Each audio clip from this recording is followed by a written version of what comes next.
संहार किया।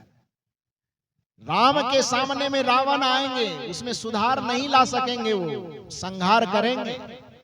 कृष्ण के सामने कंस आएंगे, कंस का सुधार वह नहीं कर सकेंगे, कंस का संहार करेंगे। नरसिंह के पास में हिरण्याकश्यप आएंगे, उसके विचारों में वह सुधार नहीं करेंगे बल्कि उसका संहार करेंगे। और दूसरे तरफ यदि भगवंत का अवतार संहार करता है, यानी मार देता है, खत्म ही कर देता है, और दूसरे तरफ यदि संत अवतार के रूप में आते हैं, यदि बुद्ध के सामने में अंगुलीमाल जाता है तो बुद्ध ने अंगुलीमाल का संहार किया कि सुधार किया? क्या किया? सुधार किया। सप्तऋषि मंडली के पास में यदि रत्नाकर जाता है तो रत्नाकर का संहार होता है कि सुधार होता है? क्या होता है? सुधार होता है।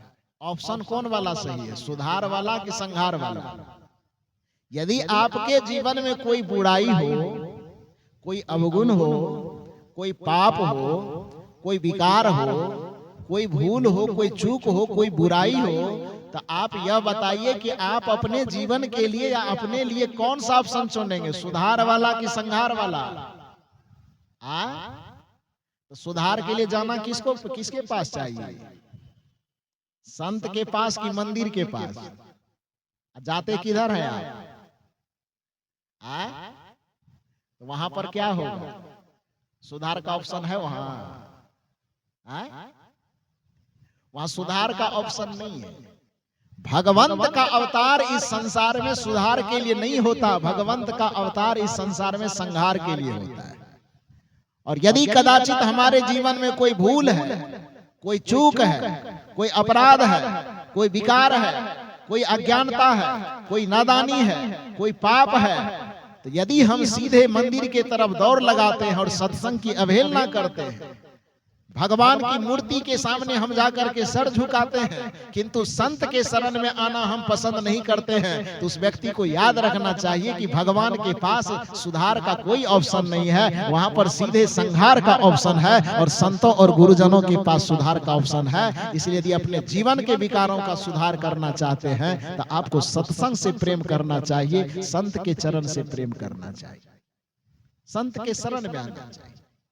हनुमान जी के मंदिर में एक भक्त पहुंच जाता है और भक्त ने कहा कि भगवान, मेरे अंदर बहुत पाप है, बहुत विकार है, आप मेरा सुधार करके उद्धार कीजिए, रिद्धि सिद्धि सब प्रदान कीजिए, अष्ट सिद्धि नवनिधि के दाता आप ही हैं, पूरा कीजिए। ध्यान से सुनिए, यहाँ हनुमान जी को मैं भगवान का प्रतिनिधि बना रहा और हनुमान जी यहाँ फैसला कर रहे। हनुमान जी कहे कि अच्छा एक बात बताओ कि तू सीधे मेरे सामने अष्ट सिद्धि नवनिधि लेने के लिए आ गया है, थोड़ा सा नारियल लेके 1.25 केजी लड्डू लेके, एक बात बताओ कि वहां जो तरी घाट में सत्संग हो रहा था वहां गया था कि नहीं गया था? प्रयागराज से यतीन्द्र साहब आए थे, धमतरी से इधर हरेंद्र साहब आए थे, बिहार से अभय साहब आए थे, हरियाणा से उधर गुलशन साहब आए थे, तो इतने दूर दूर से संत आए थे तरी घाट में, वहां पर संत का दर्शन किया कि नहीं? ये कौन कह रहे हैं? हनुमान जी कह रहे हैं। भक्त ने कहा बड़ा गजब है, आप तो सबसे पावरफुल देवता है, चौराहे चौराहे पर बैठे रह करके पूरे सब की रक्षा करते रहते हैं, तो आपके जैसे पावरफुल बल और बुद्धि के देवता होने के बावजूद भी जब हम आपके शरणागत हैं तो हमको सत्संग में जाने की क्या आवश्यकता है, हमको संत के पास जाने की क्या आवश्यकता है? हनुमान जी ने कहा, रे नादान, ये दुनिया, ये संसार, पूरी सृष्टि संविधान से चलता है। जब तक संविधान नहीं बनता तब तक कोई चाहे कितनी मनमानी कर ले, लेकिन जब एक बार संविधान का निर्माण हो जाता है तो संविधान को बनाने वाला भी उस नियम के दायरे में आ जाता है।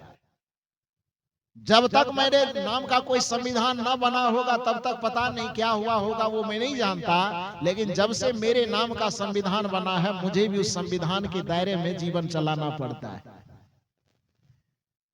जो भक्त गया था मंदिर में थोड़ा अचंभा रह गया, उन्होंने कहा, हनुमान जी, ये तो पहली बार मैं सुन रहा हूं कि भगवान का भी कोई संविधान होता है। हनुमान जी ने कहा, बिल्कुल होता है। राम जी का संविधान रामायण है, कृष्ण जी का संविधान गीता और श्रीमद् भागवत है, कबीर साहब का संविधान बीजक है कि नहीं है? ईसा मसीह का संविधान बाइबिल है, तो हजरत मोहम्मद इस्लाम का संविधान हजरत मोहम्मद साहब का संविधान कुरान है कि नहीं? सनातन संस्कृति में चलने वाले अपने संविधान वेद को मानते हैं कि नहीं मानते हैं? तो हनुमान जी ने कहा कि सभी संस्कृति में जीने वालों का अपना अपना एक संविधान होता है, धार्मिक विधान होता है। तो तुम मेरे मंदिर में आए हो तो मेरा भी तो कोई संविधान है। भक्त ने कहा मेरा माथा चकरा गया, मैं कुछ समझ नहीं रहा हनुमान जी, आप बताइए आपका कौन सा संविधान है? हनुमान जी ने कहा मेरा संविधान है छोटा सा हनुमान चालीसा। कौन सा संविधान? हनुमान चालीसा, वो मेरा संविधान है। और जब से वह संविधान बना उस संविधान के अनुसार मुझे भी कार्य करना पड़ता है। तो कहा वो संविधान क्या कहता है प्रभु आप समझाइए। हनुमान जी ने कहा कभी पढ़े हो कि नहीं पढ़े? आप लोगों से मैं पूछ रहा हूं, कभी हनुमान चालीसा पढ़े हैं? नहीं पढ़े? पढ़े हैं। कुछ लोग कहते हैं पढ़े हैं, कुछ लोग कह रहे हैं नहीं पढ़े। अच्छा पढ़े नहीं तो कम से कम चौक चौराहे पर लाउड स्पीकर में जब बजता है हनुमान चालीसा तो सुने हैं कि नहीं सुने हैं? सुने हैं। कुछ पंक्ति तो याद होगी। 40 चौपाई की होती है वो, इसलिए तो उसको चालीसा कहा जाता है। पूरे कभी याद हो कि ना हो, लेकिन उसकी पहली पंक्ति आपने सुना है उसको? कभी उस पर विचार किए हैं? यदि उस पहली पंक्ति को सुने होते बढ़िया से और उस पर विचार कर लिए होते तो फिर संत और गुरुजनों की अवहेलना करने की आवश्यकता नहीं पड़ती। चाहे कितना भी मंदिर जाते रहते फिर भी सत्संग से आपको प्रेम रहता है। और यदि आपने उस पर सुन करके विचार नहीं किया तो आज मैं सुना रहा हूं, इसको बढ़िया से सुनिए। हनुमान जी ने कहा कि मेरे संविधान को कभी नहीं पढ़े हो? भक्त ने कहा पढ़े हैं लेकिन ध्यान नहीं दिए आप कहना क्या चाहते हैं। हनुमान जी ने कहा मेरे संविधान की पहली पंक्ति सुनो। श्री गुरु चरण सरोज रज निज मन मुकुर सुधार वरनौ रघुवर विमल जसो जो दायकु फल चार बुद्धिहीन तनु जानिके सुमिरो पवन कुमार बल बुद्धि विद्या देहु मोहि हरहु कलेश विकार। यह हनुमान चालीसा की पंक्ति है कि नहीं? इसको किसी कबीरपंथी ने लिखा है? इसको कबीर साहब ने लिखा है? इसको हनुमान जी का कोई भक्त होगा गोस्वामी तुलसीदास जी के नाम से प्रचलित है। किसने लिखा किसी को पता नहीं, लेकिन नाम है कि गोस्वामी जी ने लिखा। मान लो कि गोस्वामी जी नहीं लिखा होगा तो आप इस पंक्ति को देखें कि इस पंक्ति में क्या लिखा गया। श्री गुरु चरण सरोज रज, वर्णन किसका है? हनुमान चालीसा का जो वर्णन है वो किसके लिए है? हनुमान जी के लिए। लेकिन उसमें पहली वंदना जो लिखी गई है वो किसकी लिखी गई है? हनुमान जी की कि गुरु भगवान की? आए? और हम शनिवार हनुमान जी के मंदिर पहुंच जाते हैं, धो सत्संग से हमको क्या लेना देना है। हनुमान जी के भक्त ये है, भूत पिशाच निकट नहीं आवे, महावीर जब नाम सुनावे। ये महात्मा लोगों को कौन गिनता है? क्यों जाए? जिस हनुमान जी का नाम लेने के कारण आप कहते हैं कि सत्संग और संत की क्या आवश्यकता है, वो हनुमान जी आपको सिखा रहे हैं कि मेरे दरबार में आने से पहले तुमको कहां जाके डुबकी लगाना चाहिए? श्री गुरु चरण सरोज रज, श्री सदगुरु के चरण कमल में पहुंच करके सदगुरु के चरण से, मुख से, वाणी से जो गंगा ज्ञान की गंगा प्रवाहित होती है, पहले जाकर के वहां डुबकी लगा लो तो तुम्हें पता चलेगा कि असली मंदिर कौन है और असली भगवान कौन है। किस मंदिर में हमें जाना चाहिए और किस भगवान की पूजा करनी चाहिए, ये अपने आप पता चल जाएगा।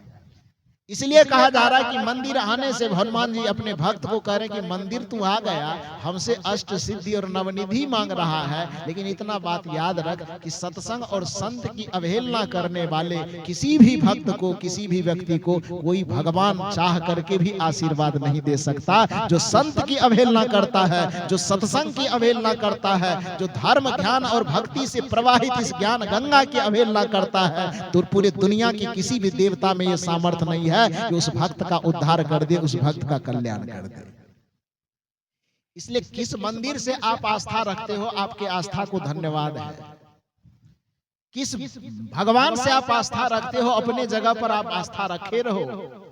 किस मंदिर में जाकर के आप सर झुका रहे हो, अपने जगह झुकाते रहो। लेकिन इतना ध्यान रखो कि अपने हृदय में, अपने मन में, अपने बुद्धि और विचार में संत के प्रति श्रद्धा और आस्था को गहरा करो। सत्संग के प्रति आस्था को डवाडोल न होने दो, बल्कि सत्संग के प्रति अपना इतना आस्था बनाओ, और सत्संग में जाते जाते जाते जाते आपको पता चल जाएगा कि हमारा असली भगवान क्या है, भगवान का असली स्वरूप क्या है। और जब भगवान के असली स्वरूप को समझ जाएंगे, भक्ति के असली स्वरूप को समझ जाएंगे, ईश्वर के असली स्वरूप को समझ जाएंगे, और ईश्वर की पूजा विधान को असली रूप में जान जाएंगे, तो फिर आपको बाहर भटकने की आवश्यकता नहीं पड़ेगी। आपका तन ही आपके लिए मंदिर हो जाएगा, और इस तन रूपी मंदिर में बैठा हुआ आत्मा ही आपके लिए भगवान, परमात्मा और ईश्वर हो जाएगा।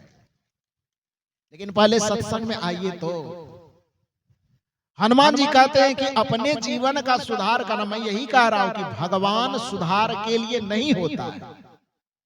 भगवान यदि सुधार के लिए होता तो हनुमान जी कह रहे हैं कि श्री गुरु चरण सरोज रज, श्री गुरुदेव के चरण रज को जाकर के स्पर्श करो, यानी उसके शरणागत हो जाओ।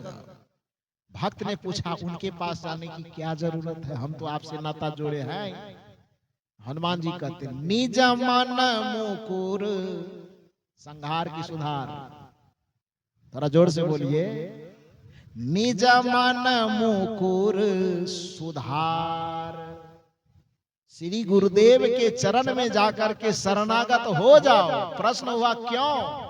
तो हनुमान जी कहते, निज, निज मन अपना,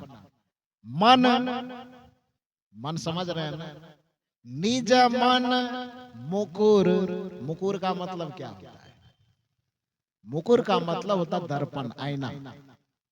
मन रूपी आईने को सुधारने के लिए कहा, क्योंकि मन रूपी आईने में ही उस भगवान का साक्षात्कार होगा। इसलिए कबीर साहब ने कहा कि परमात्मा आपके घट में दर्शेंगे, उसके लिए मन रूपी दर्शन का, दर्पण का साफ होना आवश्यक है। कबीर साहब का एक पद है ना, गुरु से कर ले मेल गवारा का, सोचत बारंबार। इस पद में एक कड़ी आती है, जो दर्शन को दिल चाहिए, तब दर्पण मांजत रहिए। यदि अपने भीतर में बैठे उस परम सत्य का, उस रमैया राम का दर्शन करना चाहते हो, तो अपने चित्त रूपी, मन रूपी दर्पण को क्या करते रहो? मांजते रहो। जो दर्शन को दिल चाहिए, तब दर्पण मांजत रहिए। क्यों मांजना है? क्योंकि जब दर्पण में लागी काई, तब दरस कहां से पाई। इसलिए गुरु से मेल करो ताकि वो काई को मिटा दे। गुरु से कर ले मेल गवारा का, सोचत बारंबार। गुरु से मेल करो ताकि मन और चित्त रूपी दर्पण पर जो अनादि काल से लगे हुए विकारों का मैल है, गुरु के शरण में जाने से वह छूट जाएगा। जिस दिन यह मन आपका दर्पण की तरह चमकना शुरू हो जाएगा, कबीर साहब का यह दावा है कि कबीरा मन निर्मल भया जैसे गंगा नीर, तो फिर किसी भगवान को खोजने की आवश्यकता नहीं पड़ेगी, बल्कि दुनिया के सभी देवी देवता और भगवान पीछे पीछे हरि फिरे। कहत कबीर कबीर साहब कहते हैं, उस भक्त के पीछे पीछे दुनिया के सारे भगवान घूमते हैं, जिस भक्त का मन एकदम दर्पण की भांति निर्मल हो जाता है, गंगा की भांति पवित्र हो जाता है। कबीरा मन निर्मल भया जैसे गंगा नीर, तो पीछे पीछे हरि फिरे। कहत कबीर कबीर।